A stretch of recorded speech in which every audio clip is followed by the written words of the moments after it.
Hello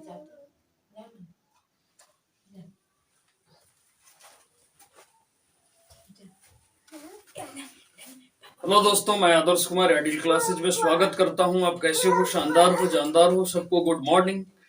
आज trigonometry पढ़ेंगे और अच्छे तरह से पढ़ेंगे पूरी कॉन्सेप्ट के साथ, और इसके साथ ऑब्जेक्टिव भी देखेंगे आगामी आने वाले एग्जाम के लिए, जो काफी हेल्पफुल रहेगा। तो चलिए स्टार्ट करते हैं ट्रिग्नोमेट्री और देखते हैं इसमें खास क्या चीजें हैं। देखिए, ट्रिग्नोमेट्री जो बना था वो स्पेशली समकोण त्रिभुज के लिए ही बना था। अब समकोण त्रिभुज से संबंधित पाइथागोरस प्रमेय पाइथागोरस ने दे दिया था, लेकिन उसी के हेल्प से और आगे एंगल निकालने के लिए, उससे साइड निकालने के लिए ट्रिग्नोमेट्री का यूज हम लोग करते हैं। सबसे ज्यादा हाइट एंड डिस्टेंस के लिए इसका यूज होता है ट्रिग्नोमेट्री का। तो ट्रिग्नोमेट्री समकोण त्रिभुज से शुरू होता है। समकोण त्रिभुज में ट्रिपलेट सबसे पहले आपको मालूम होनी चाहिए कि ट्रिपलेट किसको कहते हैं। तो ट्रिपलेट जैसे 3, 4, 5 एक ट्रिपलेट है, उसी तरह 6, 8, 10 एक ट्रिपलेट है। मतलब कि किसी सबसे बड़ी भुजा का वर्ग शेष दो भुजाओं के वर्गों के योग के बराबर होगा तो वो ट्रिपलेट कहलाता है। तो ये ट्रिपलेट है। इस ट्रिपलेट में जो सबसे बड़ी भुजा होती है, ये जो सबसे बड़ी भुजा होती है, इसमें जो सबसे बड़ी भुजा होती है वो होता है कर्ण। तो ये हमेशा हो जाएगा कर्ण। अब ये लंब और आधार का अलग चलता है फंदा। मतलब जो लंब है वो कभी आधार भी बन सकता है और आधार जो है वो कभी लंब बन सकता है। तो यहाँ ये मान लेते हैं लंब, लेकिन ये मानने से काम नहीं चलता है। ये डिपेंड करता है एंगल पर। किस पे? एंगल पर। यदि ये थीटा यहाँ पे है तो इसके सामने लंब होगा ये। यदि ये थीटा यहाँ है तो इसके सामने लंब होगा ये। और ये थीटा, ये लंब हो गया तो ये फिक्स हो गया कि ये कर्ण हो गया। तो ये आपका क्या हो गया? आधार हो गया। ये आधार हो गया। तो ये इस तरह से आगे करेंगे हम लोग। तो ये जो थीटा पर डिपेंड करता है, तो पहला पॉइंट क्या निकल गया कि थीटा पर लंब निर्भर करता है। निर्भर करता है मतलब थीटा जिसके सामने होगा, थीटा के सामने लंब होगा। थीटा के सामने क्या होगा? लंब होगा। थीटा के सामने लंब होगा। थीटा के सामने लंब होगा। अब जब ये लंब हो गया, कर्ण फिक्स है, आधार महाभारत से रामायण से लेकर सब तक कर्ण होता है। ये एक जगह स्थिर रहेगा और सबसे बड़ी भुजा होती है कर्ण। लंब आधार चेंज होते रहेगा थीटा के अनुसार। अब ये मान लेते हैं ये आपकी फिगर है, थीटा यहाँ पे हो जाए तो ये लंब हो जाएगा, ये लंब हो जाएगा, तो ये आधार हो जाएगा आपका, और ये कर्ण तो कर्ण ही रहेगा। तो इससे एक फॉर्मूला निकला, कर्ण के स्क्वायर पाइथागोरस से, कर्ण के स्क्वायर लंब के स्क्वायर प्लस आधार के स्क्वायर के योगफल के बराबर हो गए। यहाँ से आपको तीनों फॉर्मूला याद रखना है। कर्ण बराबर रूट ओवर हो जाएगा लंब के स्क्वायर प्लस आधार के स्क्वायर।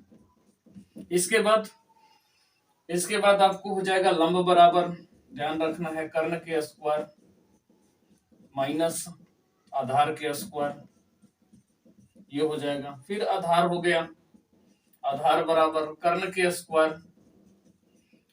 स्क्वायर माइनस लंब के स्क्वायर। तो ये छोटी छोटी बातें हैं और छोटी बात से ही मैथ्स आगे बनता है। तो मैथ्स में आपको हमेशा ध्यान रखना है, ट्रिग्नोमेट्री स्टार्ट जैसी होगा आपको समझ लेना है कि एक समकोण त्रिभुज लेना है। हमेशा समकोण त्रिभुज में ही साइन थीटा कॉस थीटा जो भी चीज आएंगे वो डिपेंड करेंगे। तो ये है आपको लंब, कर्ण, आधार, इस तरह से। तो ये कर्ण सबसे बड़ी भुजा हो गया, थीटा के सामने लंब होगा। लंब जब कर्ण निकल जाएगा तो तीसरा आधार आपको लेके चलना है। अब ये ट्रिपलेट में मान लेके चलिए ये कर्ण कितना हो गया? 5। तो ये आपको 3 हो गया, ये 4 हो गया। कभी हो सकता है कि ये 5 तो रहेगा, लेकिन ये अब हो जाएगा 3, तो ये हो जाएगा 4। तो ये डिपेंड करता है थीटा पर। तो ये हमेशा याद रखना है कि ये एंगल जो डिपेंड करेगा वो थीटा पर डिपेंड करेगा कि लंब आधार जो भी है ये चेंज किसके अनुसार होगा? थीटा के अनुसार। तो थीटा के सामने लंब, ये एकदम आपको याद रखना है। अब इसमें क्या आगे बढ़ते हैं, अब आगे आता है ट्रिग्नोमेट्रिक रेशियो जिसको हम टीआर बोलते हैं, trigonometric ratio. Trigonometric ratio, trigonometric ratios मतलब त्रिकोणमितीय अनुपात, त्रिकोणमितीय अनुपात, त्रिकोणमितीय अनुपात। त्रिकोणमितीय अनुपात की संख्या 6 होती है। कितनी होती है? 6 होती है। अब 6 में कौन कौन आ जाते हैं? Sine theta, cos theta, tan theta, ठीक है। फिर आ जाता है इसका cosec theta, cosec theta, sec theta और कॉट थीटा, ये कॉट थीटा। अब साइन थीटा, आपको फॉर्मूला याद रखना है कि साइन थीटा बराबर क्या होता है। तो ये होता है लंब बटा कर्ण, ये लंब बटा कर्ण, ये होता है आधार बटा कर्ण और ये होता है लंब बटा आधार, ये होता है कर्ण बटा लंब, फिर यहां होता है कर्ण बटा आधार, फिर ये होता है आधार बटा लंब, आधार बटा लंब होता है, ये आधार बटा लंब होता है। तो यहां से देखा जा रहा है कि साइन कोसेक का उल्टा, कॉस सेक का उल्टा और टैन कॉट का उल्टा, तो ये ध्यान रखना है। अब इसका हिंदी भी होता है, साइन थीटा जो होता है ये जया कहते हैं इसको, इसको कहा जाता है कोजया, इसको कहा जाता है स्पर्श जया, स्पर्श जया, इस तरह से हिंदी होती है। पूरा पूरा जो साइन थीटा का वैल्यू, साइन थीटा जो शुरुआत में लिखा गया था जब न्यूटन इसको शॉर्ट फॉर्म बनाया ये साइन थीटा कॉस थीटा, तो इसके यदि विस्तृत रूप में देखें तो साइन थीटा का जो वैल्यू होता है वो साइन थीटा जो ऐसे था वो पहले ऐसे लिखा जाता था, साइन इस रूप में लिखा जाता था। तो साइन थीटा का सही रूप क्या है? साइन। कॉस थीटा जो था वो लिखा जाता था कोसाइन, उसको लिखते हैं कोसाइन। इसके बाद जो टैन थीटा वो टैजेंट था, टैजेंट, टैजेंट, ये टैजेंट था। तो ये इस तरह से आगे बढ़ता है। और कोसेक जो था, वो कोसेक थीटा जो था वो कॉसी सीकेंट था, कॉस सीकेंट था, कॉसी सीकेंट। और जब सेक था वो सीकेंट था, वो सीकेंट था। और कॉट जो था वो था आपका कॉटेज, कॉटेज। तो ये पूरा पूरा नाम है, तो इसको याद रखना है। अब क्वेश्चन एनसीईआरटी में इस तरह से दिया हुआ है कि साइन थीटा का जो पूरा रूप होना चाहिए वो क्या होना चाहिए, तो साइन होगा, कॉस थीटा का कोसाइन होगा, टैन का टैजेंट होगा, कॉसेक का कॉसिकेंट होगा, सेक का सीकेंट होता है और कॉट का कॉटजेंट होता है। तो ये आपको बात ध्यान रखनी है। तो ये आपको सारी चीजें हो गया। हिंदी की बारी, हिंदी जया को जया, स्पर्श जया, ये सब फिर उसका उल्टा है कोसेक थीटा। तो इस तरह से ये बेसिक चीजें हैं। उम्मीद है कि ये सब आपको आता होगा। फिर भी एक बार रिवीजन करना बहुत जरूरी है, एग्जाम में जितना अधिक रिवीजन रहेगा उतना काम आता है। तो चलिए इतना का स्क्रीनशॉट कीजिए और आगे बढ़ते हैं। हो गया? चलिए आगे बढ़ते हैं। आगे में देखिए इसका, आगे हम लेके चलेंगे साइन थीटा को कोसेक थीटा, ये सब फार्मूला, बेसिक जो फार्मूला है ये तो हो गया। एंगल ये सब आपको पता चल गया कि कैसे चेंज करता है ये सब। अब हम देखेंगे कि और भी फार्मूला क्या होते हैं। जैसे देखिए अब साइन थीटा, पहला फार्मूला क्या बना कि साइन थीटा जो था, जो साइन थीटा था, जो साइन थीटा है वो 1/कोसेक थीटा के बराबर हो गया, उल्टा हो गया। साइन थीटा कोसेक का उल्टा हो गया और कॉस थीटा क्या हो गया? सेक थीटा का उल्टा हो गया। और टैन थीटा किसका हो गया? कॉट थीटा के, 1/कॉट थीटा के। यहां से देखा जाए तो आपको sine theta into cosec theta ये क्या आ जाता है 1, और यहां से ये आ जाता है cos theta into sec theta बराबर हो जाता है 1, और ये हो जाता है tan theta into cot theta बराबर 1। तो यहां से 3 फार्मूला ये निकल जाता है, इसको ध्यान रखना है। इसके बाद आप फार्मूला की बात करें तो सर्व समीका आ जाता है। क्या आता है? सर्व समीका, सर्व समीकाएं। अब ये सर्व समीका होता क्या है? तो थीटा का वह मान जो किसी भी, थीटा के किसी भी मान के लिए संतुष्ट हो जाए। मतलब ट्रिग्नोमेट्री का वह समीकरण जो थीटा के सभी मानों के लिए संतुष्ट हो जाता है उसको कहा जाता है सर्वसमीका। थीटा का सभी मानों के लिए कोई भी ट्रिग्नोमेट्रिक अनुपात जो होगा वो संतुष्ट हो जाता है, उसको कहते हैं सर्वसमीका। सर्वसमीका मतलब कि थीटा के सभी मान किसी त्रिकोणमितीय समीकरण में, त्रिकोणमितीय समीकरण में थीटा के सभी मान संतुष्ट होता है, संतुष्ट होता है, उसे क्या कहेंगे? सर्वसमीका कहेंगे। देखिए तीन ही सर्वसमीका है। Sine square theta plus cos square theta बराबर 1 होता है। 1 प्लस tan स्क्वायर थीटा बराबर होता है सेक स्क्वायर थीटा के। 1 प्लस कॉट स्क्वायर थीटा बराबर होता है कोसेक स्क्वायर थीटा के, कोसेक स्क्वायर थीटा के। इससे अब फॉर्मूला आपको ध्यान रखना है। पहला फॉर्मूला यहां से निकलता है कि sec square theta minus tan square theta बराबर होता है 1। यहां से एक फॉर्मूला निकलता है cosec square theta minus cot square theta बराबर 1। अब यहां से एक फॉर्मूला और निकल जाता है कि यदि आपको tan square theta minus sec square theta दिए तो -1 लिखिएगा। और यहां से एक फॉर्मूला निकल जाता है cot square theta minus cosec square theta बराबर -1। तो ये भी ध्यान रखना है। तो ये कंटिन्यूअस फॉर्मूला है। इसके बाद tan थीटा बराबर सूत्र याद रखना है sin theta by cos theta. sin theta by cos theta का एक महत्वपूर्ण फॉर्मूला ये हो जाता है sec थीटा बटा में cosec थीटा, बहुत इंपॉर्टेंट। इसके बाद cot थीटा जो होता है वो होता है cos थीटा बटा में sin थीटा। और इसका एक महत्वपूर्ण फॉर्मूला हो जाता है cosec थीटा बटा में सेक थीटा। ये काफी इंपॉर्टेंट फॉर्मूला है। ये दोनों फॉर्मूला आप ध्यान में रखेंगे कि tan और कॉट का ये फॉर्मूला आपको जब तक याद नहीं रहेंगे तब तक ऑब्जेक्टिव क्वेश्चन बनाने में काफी दिक्कत होगा। इसके अलावा और भी फॉर्मूला आपको क्या रखना है पूरक कोण के लिए। पूरक कोण, पूरक कोण। अब पूरक कोण क्या है? जैसे ये त्रिभुज हो गया, अब ये तो 90 डिग्री फिक्स है। यदि ये आप थीटा मान लेते हैं तो ये क्या आ जाएगा 90 माइनस थीटा। तो इसी को कहते हैं पूरक कोण। इसको क्या कहते हैं? पूरक कोण। इसी को कहते हैं पूरक कोण। तो ये मान लेते हैं यदि हम इस त्रिभुज को ऐसे मानते हैं, यदि हम थीटा ले लेते ये 90 डिग्री, तो ये क्या आ जाता है 90 माइनस थीटा। तो ये इसको क्या कहा जाता है? पूरक कोण कहते हैं। इसको क्या कहते हैं? पूरक कोण कहा जाता है। तो पूरक कोण के लिए यहाँ पे क्या करते हैं साइन 90 माइनस थीटा क्या हो जाता कॉस थीटा। और इसके बाद tan 90 minus theta, tan 90 minus theta बराबर आपको याद रखना है कॉट थीटा। और सेक 90 माइनस थीटा बराबर कॉसेक थीटा। जैसे ये उसी तरह उल्टा भी चलेगा।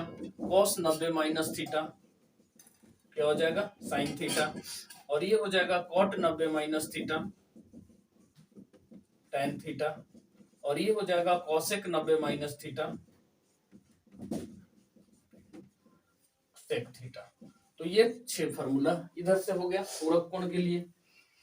इसके अलावा और भी फार्मूला देखेंगे तो और फार्मूला में आपको क्या आ जाएगा, जैसे कि कुछ इंपॉर्टेंट फार्मूला में जैसे आपको ध्यान रखना है क्या कि यदि आपको ये एक ही जगह एक ही जैसा दिखे, मतलब साइन और कॉस, यदि साइन कॉस एक जैसा दिखे, मतलब कि यहाँ पे कॉस थीटा 1 बराबर हो साइन थीटा 2 के, तो यहां से थीटा 1 प्लस थीटा 2 बराबर आप 90 लिख सकते हैं।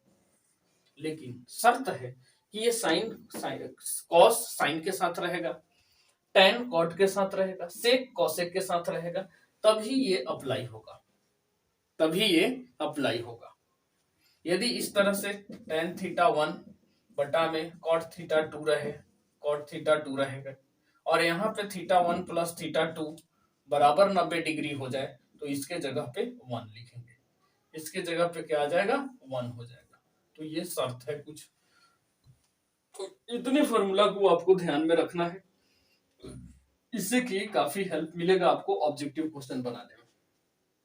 चलिए इतना तो समझ गए होंगे, इसको ध्यान से समझिए और इसके बाद ऑब्जेक्टिव क्वेश्चन कीजिए, मजा आ जाएगा आपको। एकदम यकीन मानिए कि आपको एक भी क्वेश्चन नहीं छूटने वाला है। क्वेश्चन एकदम इजी रहते हैं, बस आपको फॉर्मूला याद रहना चाहिए। जब तक फॉर्मूला नहीं याद रहेगा तब तक कुछ मैथ्स में होते नहीं है। न्यू है ये, मैथ्स का तो न्यू होता है। कोई भी ट्रिग्नोमेट्री हो चाहे और भी कुछ हो, इसको स्क्रीनशॉट कर लें, इसके बाद इसको एक बार रिवीजन करें। अब स्टार्ट करते हैं हम ऑब्जेक्टिव क्वेश्चन और उसको करने का प्रयास करें। चलिए हो गया।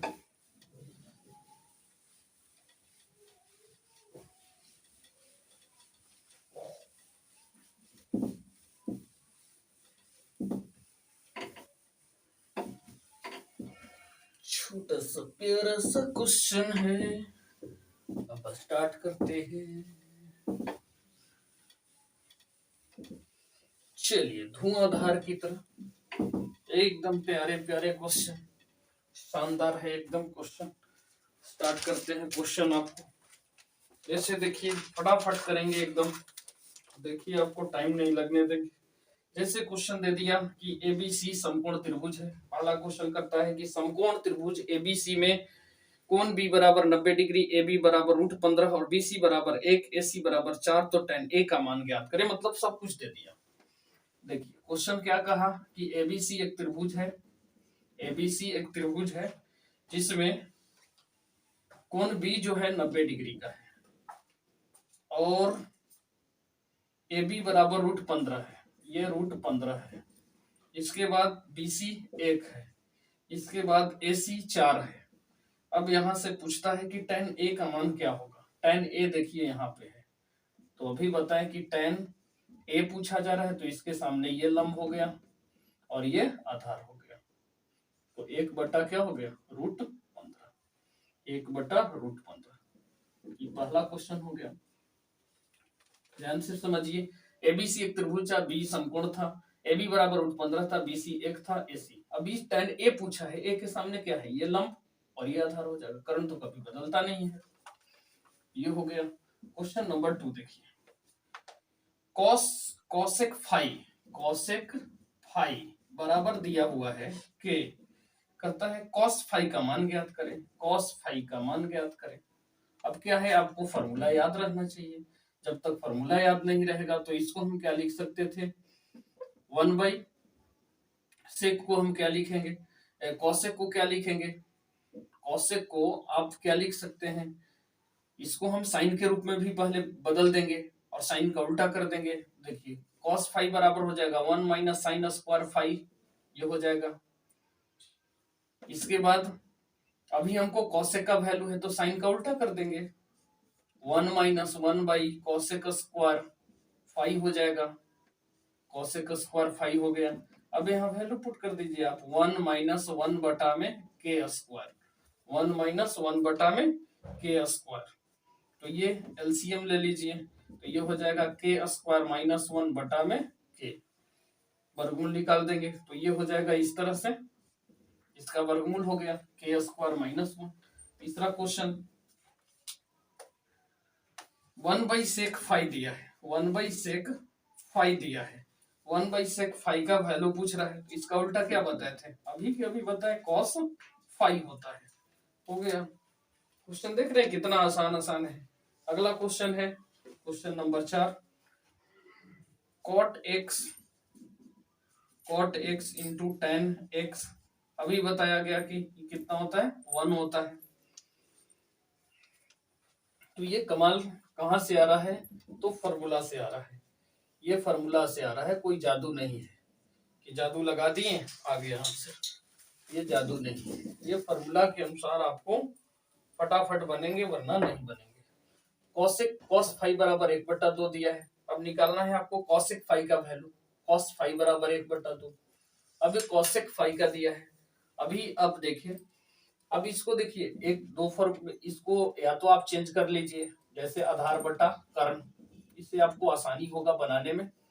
आधार बटा कर्ण हो गया, तो आधार 1/2, यहां से क्या निकल गया, लंब निकाल लेंगे, तो लंब कितना हो जाएगा, 2 के स्क्वायर -1 के स्क्वायर, तो ये कितना हो जाएगा 4 - 1, तो ये कितना हो गया √3। अब यहाँ से वैल्यू पूछा जा रहा है कि cos फाई बराबर क्या होगा। cos फाई बराबर cosec फाई बराबर cosec फाई बराबर कर्ण बटा क्या होता है, लंब होता है। और कर्ण का वैल्यू कितना हो गया, 2 बटा में कितना हो गया, √3 हो गया। क्वेश्चन नंबर 6, फाई बराबर 45 डिग्री दिया है, फाई दिया है 45 डिग्री। मान पूछ रहा है आपको sec phi plus cosec phi. अब देखिए मान ज्ञात करने के लिए आपको क्या याद रखना है, 0 से स्टार्ट करिए, 0 1 2 3, ठीक है, 4, और 4 से भाग कर दीजिए लगातार, ठीक है, 4 से ही भाग दे दीजिए लगातार। ये 0 डिग्री का मान आएगा, ये 30 डिग्री के, ये 60 डिग्री के, और 0 30 45, इसके बाद 60, और ये आएगा 90 डिग्री का मान। ये आपका साइन आएगा पहले, तो ये 0 हो गया, ये 1/2 हो गया, ये रूट लगा देंगे, फिर सबका रूट लगा देंगे, सबका रूट लगा देंगे, तो ये आ गया 1/2, 1/√2, ये √3/2, और ये 1 हो जाएगा। अब यदि कॉस पूछेगा तो कॉस का उल्टा करना है, 1 √3/2, 1/√2, और ये 1/2, और ये 0। tan का ऐसे पूछे तो डिवाइड कर दीजिए, ये 0 हो गया, ये आपका 1/√3 हो जाएगा, ये 1 आ जाएगा, ये √3 हो जाएगा, और ये इनफाइनाइट हो जाएगा। ऐसे फिर उल्टा याद रखना है। यहाँ पूछा जा रहा है 45, तो सेक फाई के जगह पे कितना पुट करेंगे, 45 डिग्री, और कॉसेक फाई के जगह पे क्या पुट करेंगे, 45 डिग्री। अब यहाँ से देखिए सेक फाई, अब कॉस का उल्टा होता है, कॉस 45 के सामने देखिए 1/2, मतलब यहाँ √2 आएगा। कॉसेक साइन का उल्टा होता है, तो साइन 45, ये भी √2 हो जाएगा, तो कितना आ जाएगा, 2 आ जाएगा। अगला है क्वेश्चन √3